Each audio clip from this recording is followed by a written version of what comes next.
makaproduce ng godly generation kung ining mga manitiayon, wala ni sila personal sa Diyos. Personal na relasyon sa Diyos. Ing-anak ka-importante, kung musuot ka sa Ginoo, nasa Video ka, Lea. sa itong tingwa. Ngano yung usapan mo sa Ginoo is to produce a godly generation. Now, what is marriage? Ako sa Palawan, gitawag ang marriage.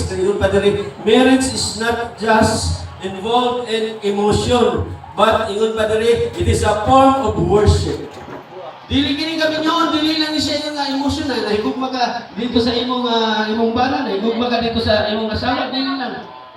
Pagsulod nimo, ang kami nyon is a form of worship ngadto sa Ginoo. Imo ni imong pagtahog ngadto sa Ginoo.